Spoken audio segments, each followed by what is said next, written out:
Hi, so now we're moving into 3.3 ionic compounds. So when electrons are going through all of this activity as these movers and shakers and how they're going to be given and taken um, in order to form compounds, that's sort of what we're going to be getting into in this lecture.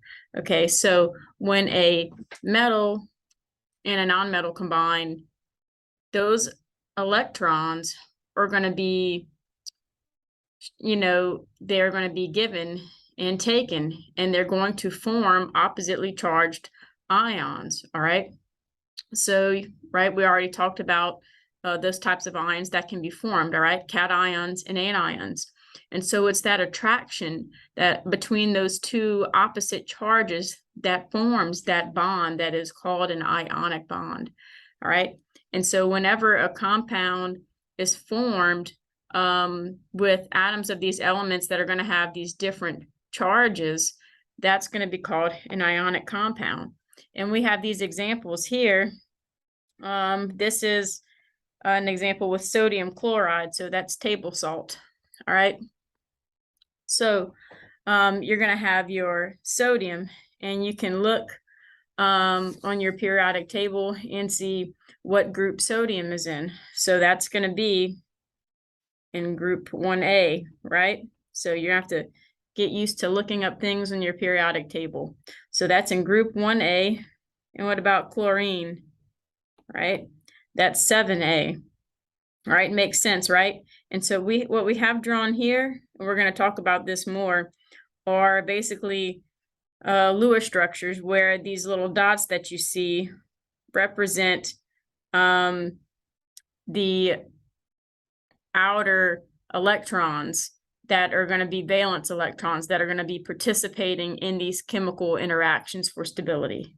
Okay, so still it's all about stability. So you see that group A, you have one valence electron for sodium, and for this chlorine here, that's group 7. So you're going to have 7 valence electrons.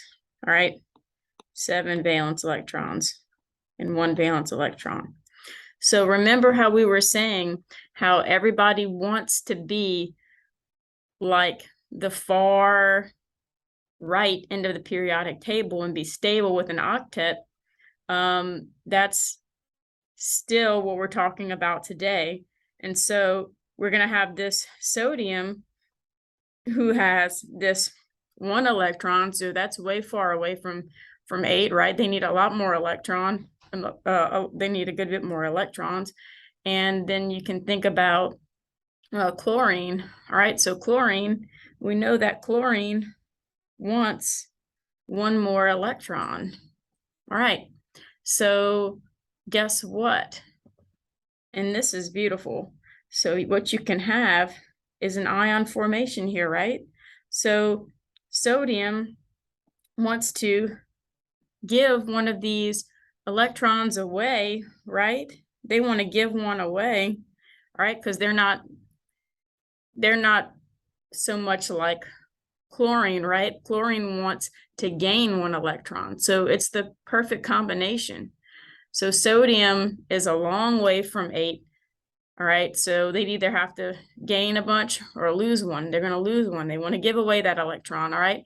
And chlorine, they want that electron. They're going to take that. So here we have this perfect combination, all right? Sodium is going to give up its electron to chlorine.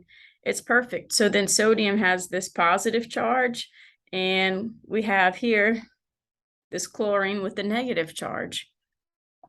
And together, they're oppositely charged, and they have that powerful force. They have this bond, an ionic bond, all right? So this is basically what's happening with ionic bonds in this example. Okay, so, all right, we have that giving and taking of electrons going on. We're starting to understand that concept. All right, so there's going to be a formula for ionic compounds that you can think of. So some of this is sort of a written out version of kind of what I've just gone over. So the number of ions that combine to form an ionic compound is going to be determined by the charge of the cation and the charge of the anion, right?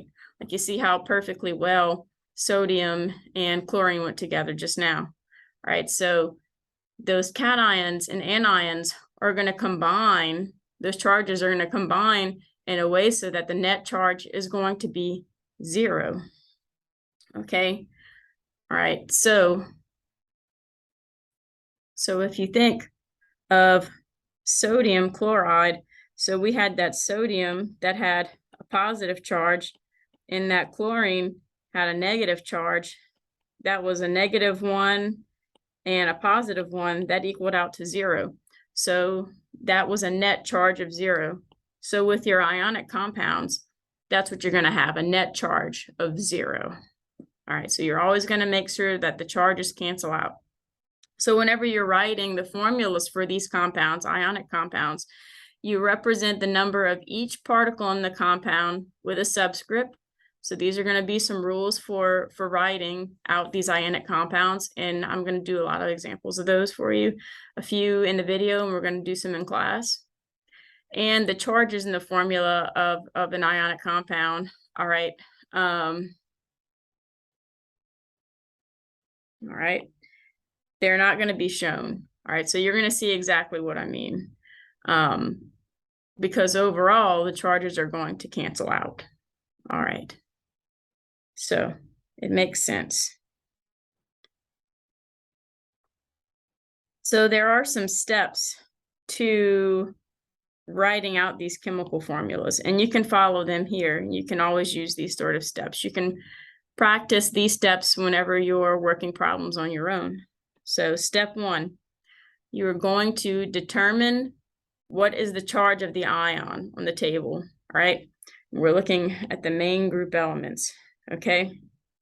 So determine what the charge is. Then you're going to, and I'm going to show you an example, combine the ions in a formula so that the total charge is 0. The net charge is 0, okay?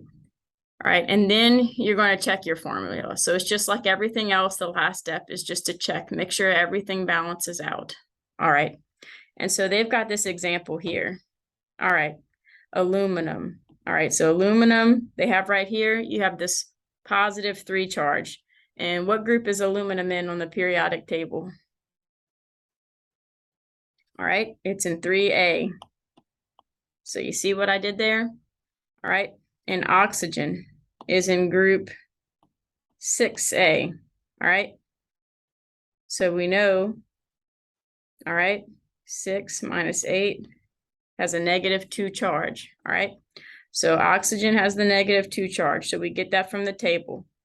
And there's something that you can do to figure out how to get from here to here.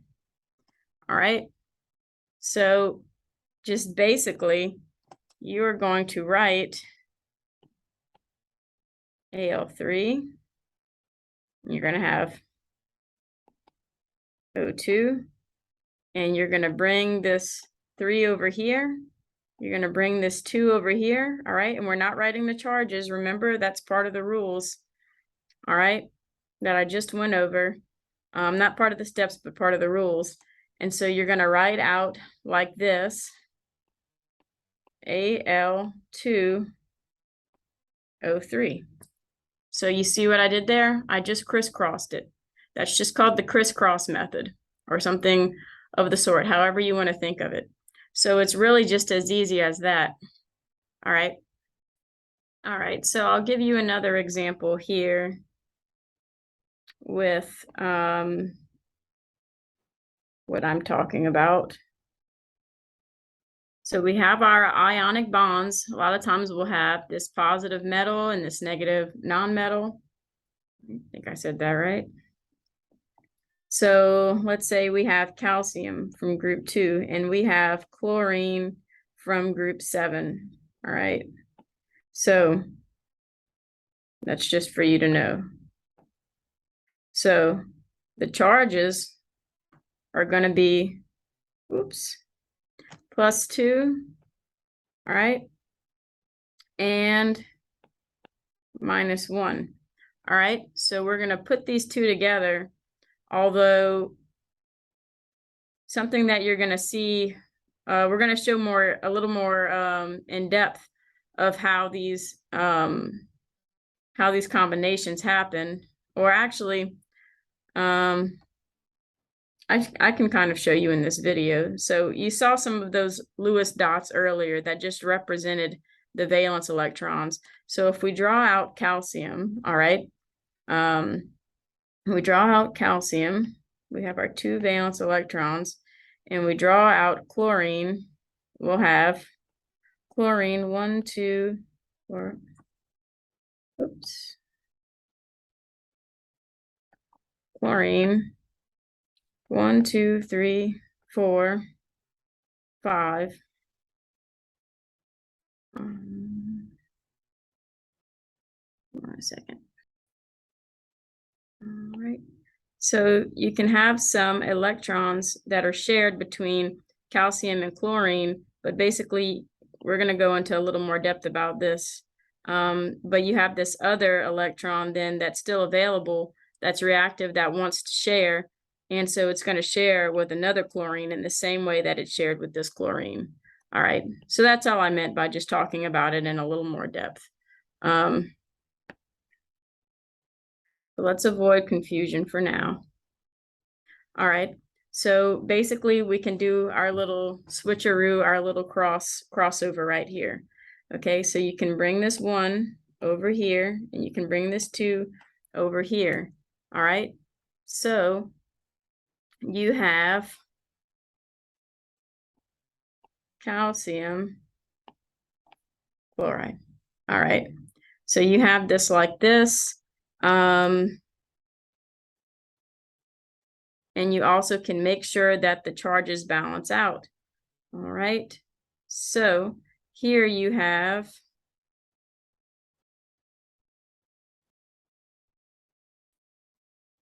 you just make sure that your charges balance out to 0. So if you have 1 times plus 2, oops, plus 2 and 2 is -1, you have -2 and a plus 2, that equals 0. So your overall net charge for those compounds need to be 0. All right. And another thing is if there needs to be some sort of simplification, you've also got to keep that into account too. So let me give you an example. Oop.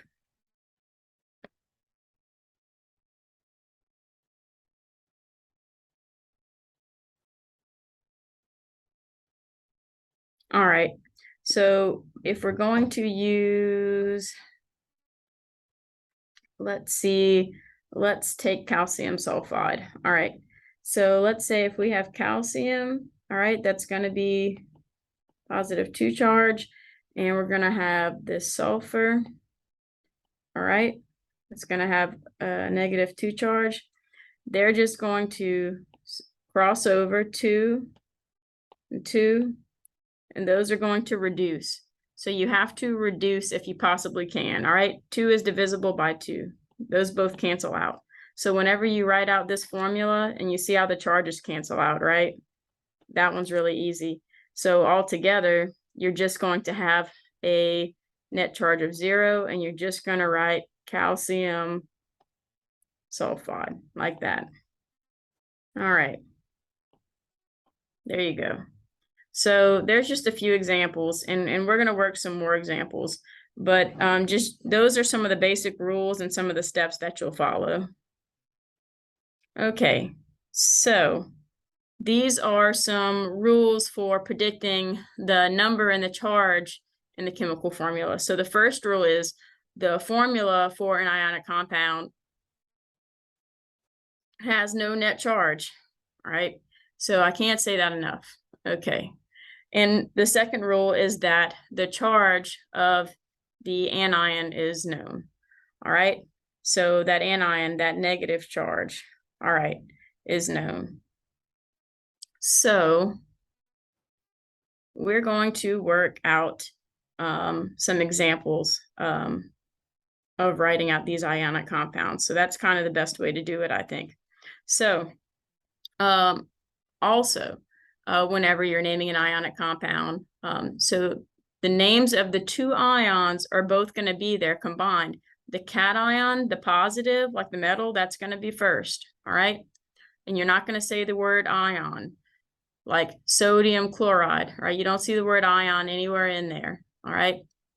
So you remember that "ide," all right? So that IDE we're going to be adding to the end in a lot of these cases here. For the transition metals, you're going to use a Roman numeral, all right? So, for example, when you are writing out this copper oxide, all right? So this is something that you kind of have to think about, right? Because, all right, you have copper for the transition metals. All right, you may not know exactly what you're looking at. So if you have copper oxide, then you have copper, you have oxide. So you know with the oxide, with the oxygen, you're going to have a 2.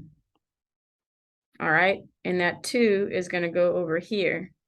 All right, and then you think, well, okay, how is this all going to balance out? All right, so this is a little more confusing, but whenever we have problems that are specific to the transition metals, I'm going to help you out and we'll do some more examples of that.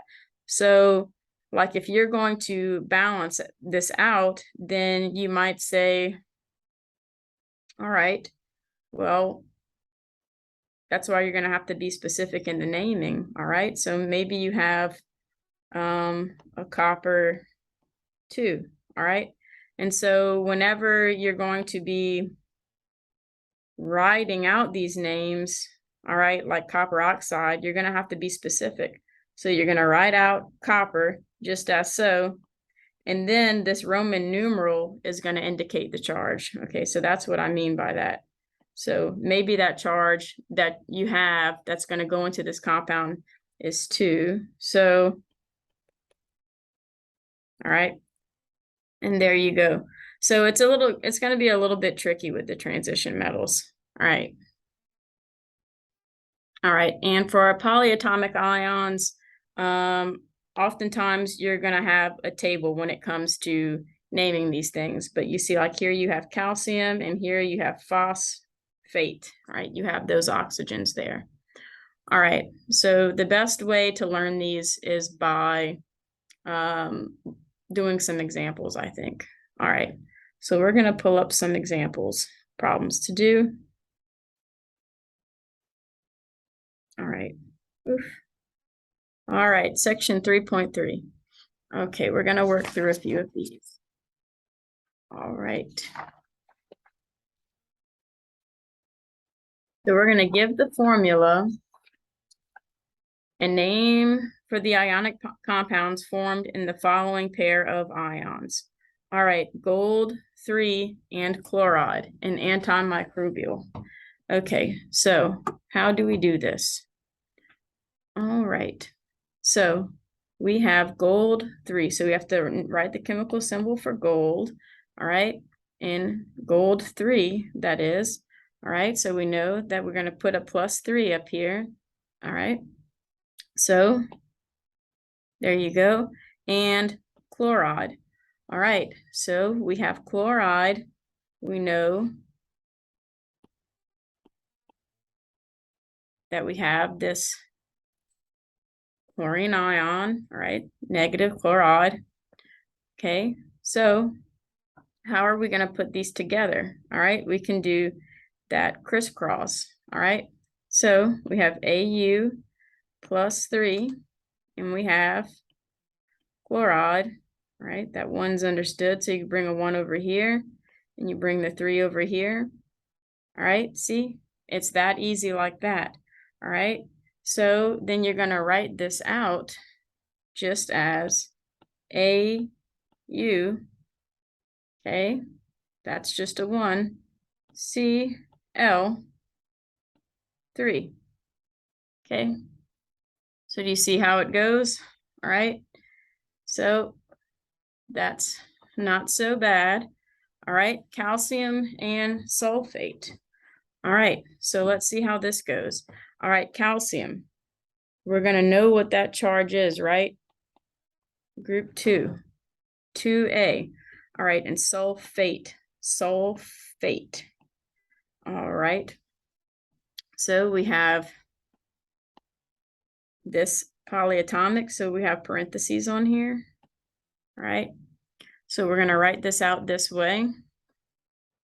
And so we're going to play crisscross, but we know, so we're going to bring this 2 over here and this 2 over here.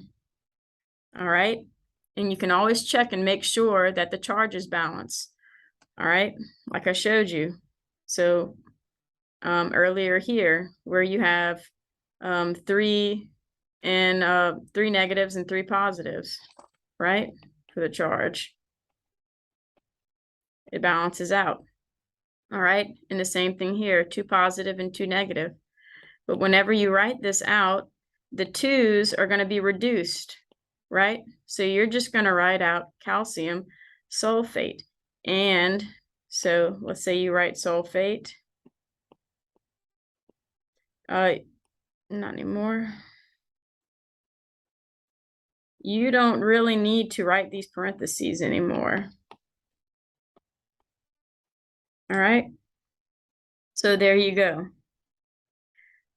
So when you're writing this out, when you're putting these compounds together, they're not going to have any charge, right? All right. So magnesium and hydroxide, all right, the main compound in milk of magnesia. All right. So how are we going to do this? So we have Mg, magnesium, that's going to be +2, all right? That's group 2A. And we're going to have, that's hydroxide, all right? It's going to have that negative charge. So we're going to bring this over here, 1, all right? So we're going to bring that 2 over here, all right? So it all balances out charge-wise. And whenever you're going to write this out, you're just going to write magnesium, all right? You have your polyatomic ion, magnesium hydroxide. All right, you guys see kind of how this goes? All right. So, all right, so now we're going to do 3.23. Give the number of each type of ion present in each of the ionic compounds. All right. A, gold 3 and chloride, an antimicrobial.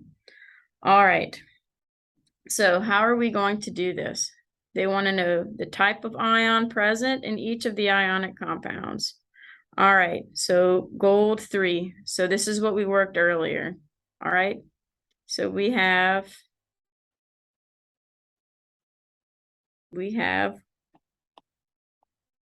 gold. All right, so we have one of these, and we have 3 chloride ions. All right, so that's what we have. All right, after we wrote it out, whenever we were finished, because you remember, you write it out like this, AuCl3, all right, and that gives us this, all right, and that's how that's done. Calcium and sulfate, all right, so we saw that that gave us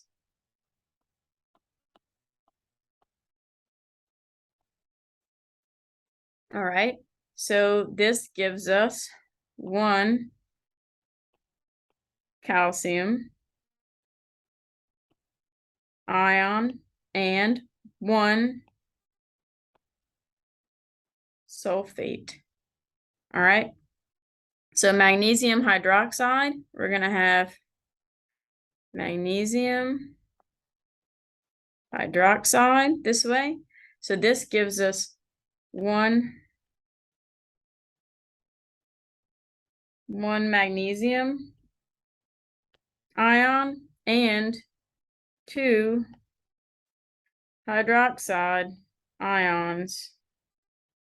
All right. So, and you can check over all of these in your textbook. All right. So let's see where we're going to do 3.25. All right. Give the formula and name for the ionic compound formed from the combination of the indicated metal and carbonate. All right. This is a polyatomic ion, carbonate. All right. So we're going to combine sodium with this carbonate. It's a polyatomic ion. So what are we going to get? Let's see. I didn't give a whole lot of space for working this out here. But if we have sodium, which we know has a positive charge, all right, so we have sodium, and we have our carbonate. Hang on a second. Let me write this correctly. Sodium, and we have our carbonate. We are going to move this 2. All right, move this 1 out here.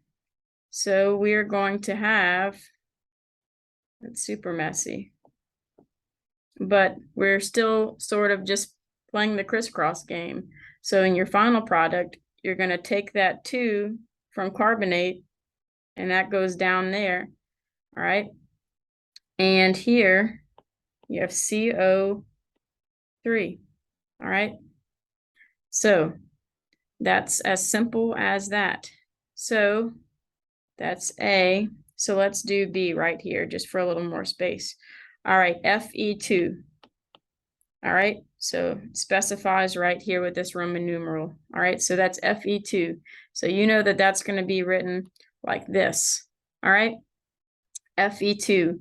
So you're going to have that, and you're going to have your carbonate. You're going to play your switch game. All right, 2. Put parentheses around the whole polyatomic ion, and you're going to reduce these 2. You're going to have FeCO3. So you don't need these parentheses anymore because you're getting rid of that subscript. All right. So these are your answers so far. All right.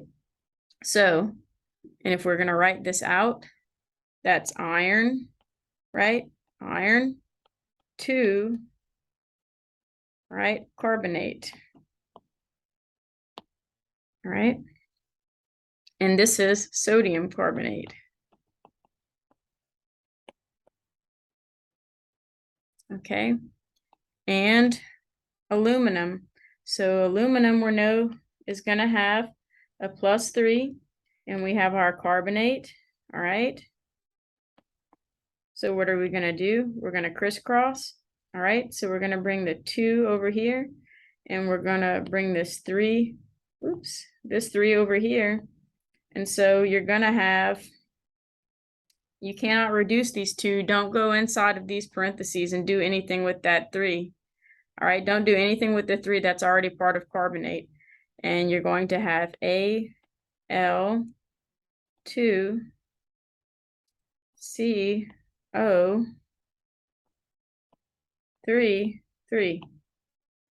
And that's going to be your answer like that. And you don't reduce it any more than that. And that's going to be aluminum carbonate. All right, that's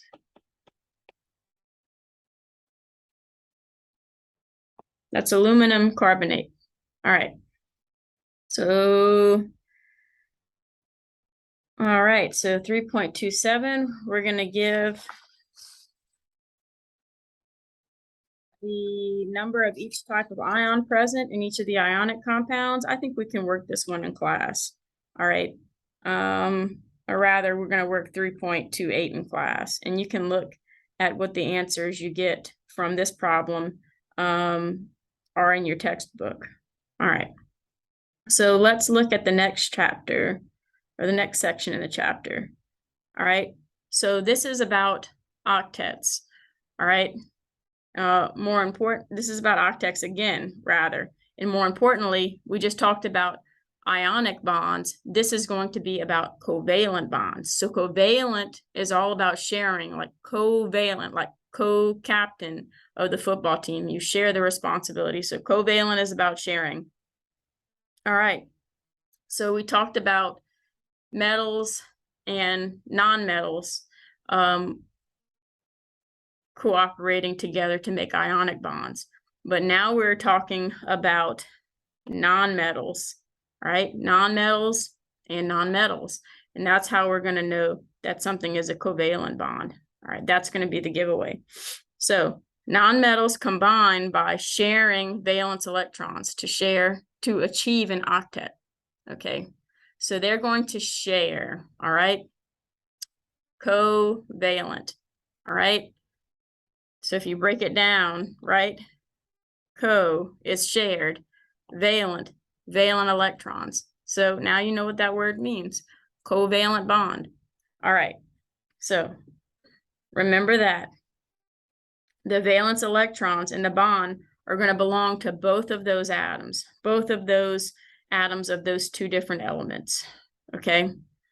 And always know that if they have a covalent bond between these atoms in a compound, that's going to be called a covalent compound.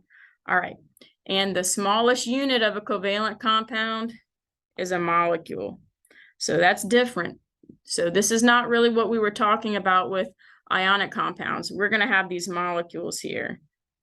And so that's going to make a difference in the chemical formulas where we had the ability to reduce some of those numbers of those atoms whenever we were making the formulas for the ionic compounds, but we're not going to be able to do that with our covalent bonding, okay, and our covalent compounds.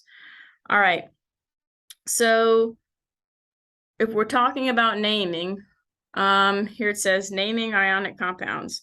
All right, so we sort of went through ionic compounds, but the number of covalent bonds that an atom are going to form is equal to the number of electrons necessary to complete the octet. Okay, so all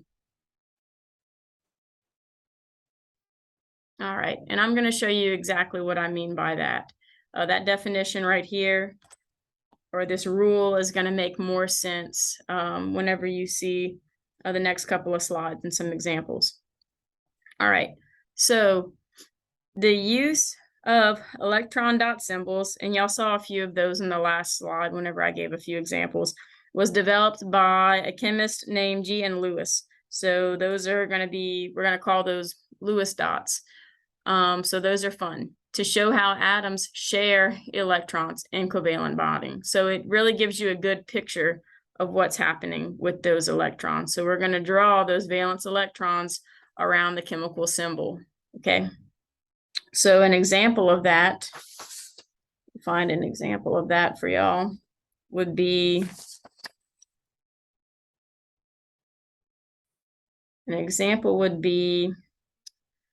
sulfur. So if we look at our periodic table, we have sulfur, and you'll see what group is sulfur in to see how many valence electrons they're going to be. And you're going to draw those valence electrons like so. All right, 4, 5, 6.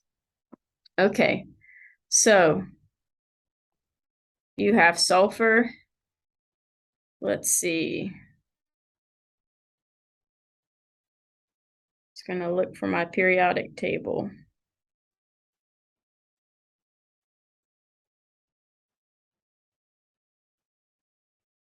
But that's okay. You guys can look at your periodic tables yourself. Okay, so you're going to draw these Lewis dots around the chemical symbols for however many valence electrons there are. And does it matter where where these ones are? No, it doesn't matter where these unpaired electrons are. It doesn't matter. As long as first you go around the four sides of the letter as I did this way first. All right. So like 1, 2, 3, 4, and then you can write the others. All right. So just make sure you make the whole block before you start doubling up. All right. So these are the unpaired electrons that are going to participate in sharing. Okay. These are going to participate in sharing. All right. So that's where we're going to form our compounds. All right. So if you're going to complete an octet through a covalent bond, right, an atom must share those unpaired electrons, right, with another atom. So I showed you a little bit of that earlier, but we've got an example here with chlorine. All right, so that shared pair of electrons, okay, that's going to be a bond. That's a bonding pair. And you can represent that. You can draw these Lewis dots. Also, I'm going to show you that instead of drawing two paired electrons, a bonding pair, you can draw just a line instead, as you see right here. So basically, like you see chlorine here. So you have 1, 2, 3, 4, 5, 6, 7. Chlorine is in group A. So those are 7 valence electrons. All right. So you know that chlorine wants one more, right? It wants one more electron. And so chlorine can pair up with another chlorine just like this. All right. So both of them want one, and both chlorines want one, and both can offer up one. So they can share this way, and it both counts as a complete octet for both of these. So the octet has happened if we have a covalent bond between these two chlorines. All right. So that's 1, 2, 3, 4, 5, 6, 7, 8, and 1, 2, 3, 4, 5, 6, 7, 8. All right. Everybody's happy. Everybody is complete. Okay. So this is how that happens. All right. And instead of drawing those dots between the chlorines, you can just draw a line. So instead of drawing those dots to show that bonding pair, you can just draw a line. All right. So you can see with all of these Lewis dots or electron dot symbols, whichever way you'd rather say it, you can see which unpaired electrons there are, and therefore you know how many covalent bonds are going to happen with an atom of that element. Okay, so hydrogen has 1, but hydrogen needs another, right? It wants to pair with another electron, sort of like it wants to fill that it wants to fill that shell, right? It wants to have 2, all right, 2 electrons, all right, in that energy level. It only has 1, all right? It's only on the first period, all right? The rest of these are going to want 8 valence electrons. This one is a little unique, all right? Just wants 2 valence electrons. These all want 8 valence electrons, all right? So hydrogen wants to form another bond, all right? So hydrogen, let's say we have this hydrogen here. We can form a bond with another hydrogen, all right? Like this. And instead of drawing these dots, you can draw a line like that, all right? And I like the line better, all right? Dots are hard to draw when you have to draw a whole bunch of them. Okay, so carbon, you have 4 unpaired electrons, all right? They're not paired, right? That's paired. So you have 4 unpaired electrons. So you can make 4 bonds, or we'll show some other examples of what can happen with carbon. I don't know why the slide says that we have to ignore carbon right now. So nitrogen, all right, you have 3 unpaired electrons, all right? So those are 3 covalent bonds that nitrogen really wants to make, all right? And oxygen, here we have two covalent bonds that oxygen can make, because these electrons, they want to share these 2 unpaired electrons so that we can have an octet. Everybody wants the octet. So oct as in 8, right? All right, fluorine, all right, 1 wants to make 1 covalent bond, so ready to share, okay? So carbon needs 4, so I guess we were ignoring carbon because we go into more detail on carbon. Carbon is our favorite, and it always has been. To complete its octet, it can form 4 single bonds, all right? So if you look this way, all right, instead of drawing those dots, you can draw single bonds this way, all right? So each one of these bars, all right, is going to represent your bond, all right? So that's 2, 4, 6, 8, if we're thinking about electrons, all right, when we're looking at these lines, all right? So you can also form double bonds by sharing 2 electrons with another atom, all right? And so you can do that in this way. So you can have carbon double bound to another carbon, and each of those carbons might be bound to 1 hydrogen, all right? And those hydrogens are happy, all right? They've then each got 2, 2, 2, 2, and carbon wants 8. Does it have 8? So that's 2, 4, 6, 8, 2, 4, 6, 8. Yep, each one of those carbons is happy now. So you can have these double bonds this way, all right? Or you can have a triple bond in some cases, all right? So it's kind of fun, actually, when you think about it.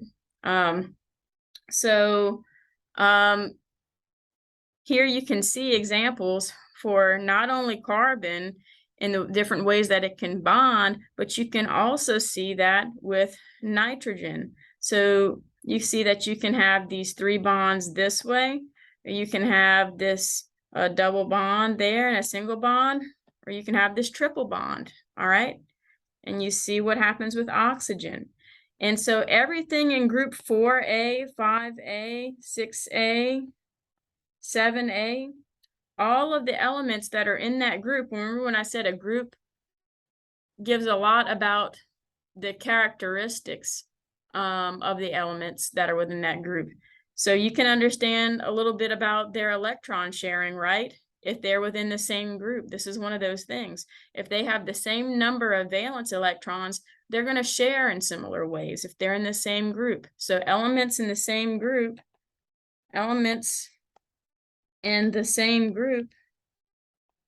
they're going to share a certain way. They're going to share in a similar way. It's just the way that I think about it. All right. So, I mentioned before that we're working with molecules now. All right. These are molecular formulas. So like glucose is C6H12O6. All right. That's glucose. If we go reducing this to CH6O, that's not what we want. We can't start reducing this in all sorts of different kinds of ways. All right. This is a molecule, and it tells us that there are 6 carbons, 12 hydrogens, and 6 oxygens. We can't change that. So it's different, as in we're not going to reduce these numbers like we did with the ionic compounds. Okay, so basically, this just tells you here. It's not like those ratios with the ionic compounds, all right? So here's an example here. we have methane, all right? So the chemical or the molecular formula is CH4, all right? So that's a covalent bond, all right? So these are all nonmetals. So you know that that's covalent, all right? So you can always remember methane, and what about methane makes it covalent and not ionic, all right? And that can give you some clues into, is something going to be covalent or ionic? Just think of all the ways you can connect everything, okay? Carbon must make 4 bonds to complete the octet, right? So each hydrogen atom is going to make 1 bond, all right? So if you look at it this way, you can see, all right, that you have, let's say you have hydrogen, hydrogen, hydrogen, hydrogen, all right?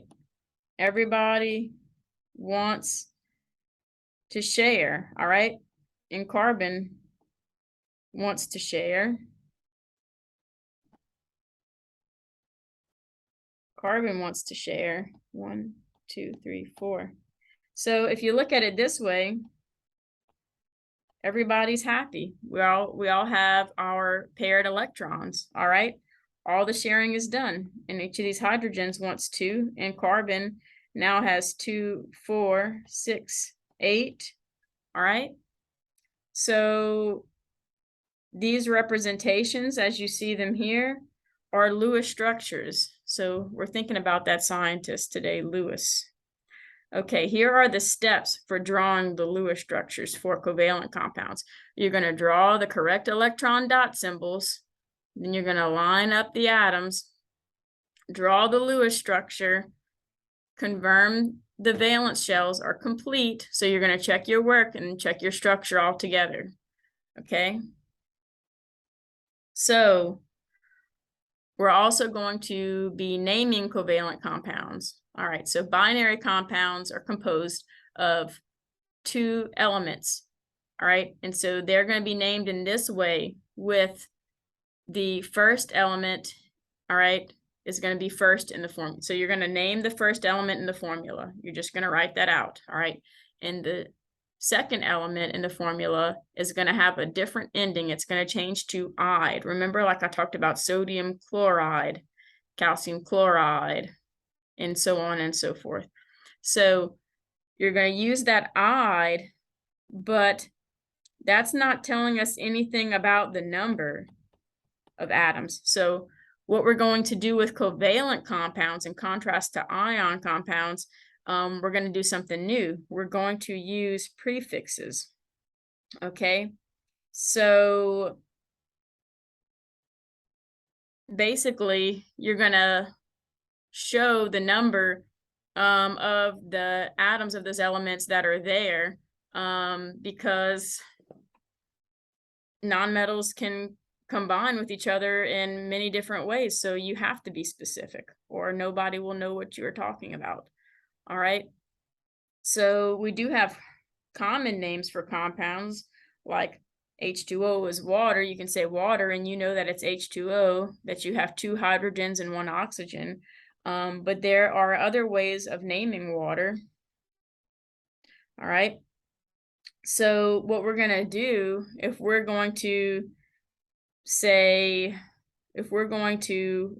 write out the actual scientific name for water, we know that we have H2O, all right?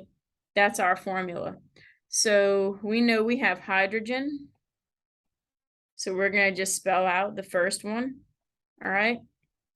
And whenever we have the second one, we're going to drop the later syllable, and we're going to put "ide," so that's oxide. So we have hydrogen oxide, but we have no idea how many, right? So if you use this table and you know the chemical formula, it's really easy to write it out. So if you have 2 hydrogens, you're going to write dihydrogen, all right? And for the second, monoxide, all right? So dihydrogen monoxide. Did you drink enough today? Yeah, people will probably look at you strange if you say dihydrogen monoxide, if they're not science majors, or nursing majors, or anybody in this class. But Everything has a scientific name, all right? That's the common name. Okay, so there is an extra rule that I want you to know. If it's just one atom that is in this first element here, you're not going to put mono, okay? So there are going to be some examples where you see that. So if it was one hydrogen, you wouldn't say monohydrogen. Okay, all right. So, and that was kind of a bad example, I guess. But anyway, all right, so whenever you're naming the compounds, you're going to have to decide whether it's ionic or covalent because of all of the different rules that there are for ionic and covalent compound naming. So you can use this flow chart to help yourself out. All right, so ionic, covalent. All right. So if they're ionic, it's going to be a metal and a non-metal, right? If it's covalent, they're both going to be non-metal. All right, think of all the examples that we did. Okay, so if you have a metal that's in group 1A, 2A, or 3A, then you're going to follow this route. All right. If it's not a metal that's in one of those groups, you're going to be using Roman numerals, not Greek prefixes. Okay. If you are, then no Roman numerals and no Greek prefixes. All right. And if it's covalent, you're always going to use the Greek prefixes. All right. So here you're not using the prefixes, and here you are. The prefixes in that table that are on the previous slide, that is. All right. And so the Roman numerals are going to be reserved for the special metals that we talked about. All right, so we're not going to go to 3.5. We're just going to look at a few problems. All right. Oh, there's the periodic table. Okay. A few problems, and we'll work some in class too. And you'll be able to look at some in your book. I'll leave some available for you to work yourself in the book as extra practice. Okay, so let's do A in this one, and then you can work on B, C, and D. You can check it in your book. All right, so 3.29 A. All right, so we're going to draw this out. Okay, so phosphorus. All right, how many valence electrons? All right, you're going to draw them out. You're going to go see what group phosphorus is in. Okay, so we have these 3 valence electrons that are going to want to participate in sharing, all right? Because we're drawing a Lewis structure for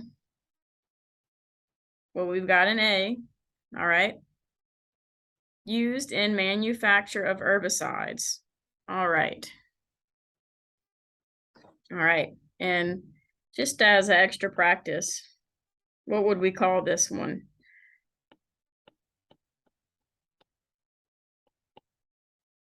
That's phosphorus, all right? And you have 3 of this ion, phosphorus trichloride. All right, so you're going to draw this out this way. So here, and now you have these 3 valence electrons that are unpaired that want to share. So we're going to have to draw out our chlorines, all right? So you draw out chlorine, you have 1 chlorine here, and 1 chlorine here, and let's put another chlorine. All right, so we have 3 chlorines, and those chlorines are in group 7A. So they have 1, 2, 3, 4, 5, 6, 7. All right, so they have 1, 2, 3, 4, 5, 6, 7. All right, 1, 2, 3, 4, 5, 6, 7. All right. So this is just generally how you would draw this out, right? So these pair over here, these pair here, these pair here. So basically you have P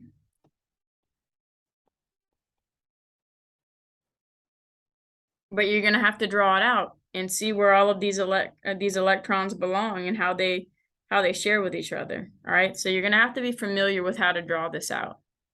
All right, and there are some other ways that you can do this, but I think this is a pretty easy way to go about it. All right, so that's A. So I think you can try B, C, and D. All right, on your own. Okay, and the answers for those should be in your book. All right, so let's work A for this problem. So we're going to do the Lewis structure for A. All right, so this is quartz.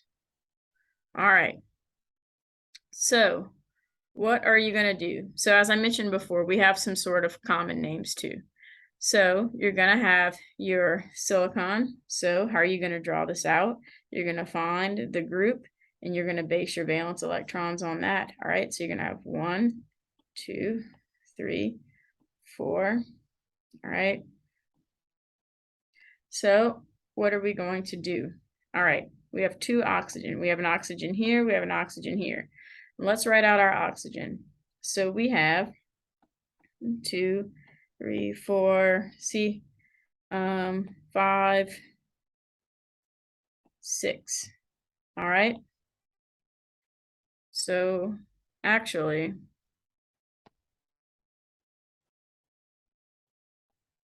one, 2, 3, 4, 5, 6. All right. So here's oxygen this way. 1, 2, 3, 4, 5, 6. All right. So, all right. And is everything happy? Well, we don't know because we have to move the electrons all over the place, right? So first of all, you're going to move this you're going to move the electron that was right here. All right. So these electrons can share, these can share. All right. But what else are we going to do now? All right. So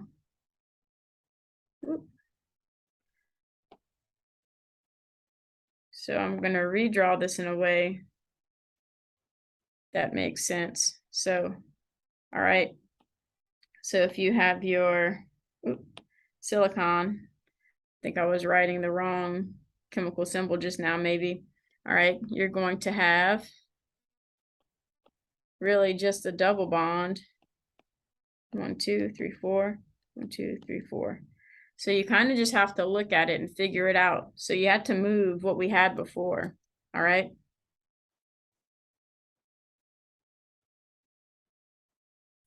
So if you just write like this,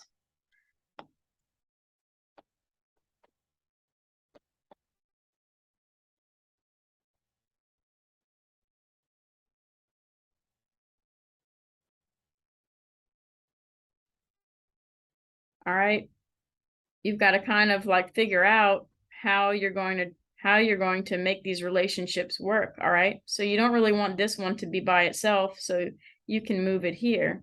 All right, and this one is then going to move up here. All right, so in the end you're going to make some double bonds like you saw that I just did. All right, and that's how you're going to get your final product. All right, so you can try to work some of these other examples, and we're going to work some in class. All right. So let's go through naming some of these compounds as covalent or ionic. So, if you have a nonmetal plus a nonmetal, that's going to be covalent. And then you have to remember your rules for covalence. All right. So you might want to make a list of all the rules for naming for each one and keep them next to each other. Make a flashcard, something like that. If you have a metal plus a nonmetal, all right, then you're going to have ionic. All right, and if you have a metal plus a polyatomic, that's ionic. Or if you're going to have a metal, a nonmetal plus a polyatomic, that's ionic. Or if you're going to have a polyatomic and a polyatomic, that's going to be ionic. All right, so A. All right, what do we have here? All right, just break it down. You have a nonmetal and a nonmetal, right? If you look at your periodic table, so that's going to be covalent. All right, and if you have here a metal, iron, and you have a nonmetal, oxygen, that's going to be ionic. All right, remember? All right, so if we're going to have a metal, so we have cesium there, and a polyatomic ion, that's going to be ionic again. All right, if here you have a nonmetal, phosphorus, and a nonmetal, that's going to be covalent, right? All right. So we didn't have, hang on a second. All right, and let's get down to F. So if we're going to have these two polyatomic ions, that's going to be what? That's going to be ionic. All right, and I think these are plenty examples for the video, and we're going to go over some more in class. I don't want to make the video any longer than it is. Okay, so thanks for watching. All right, I hope this helps you to go into the class prepared.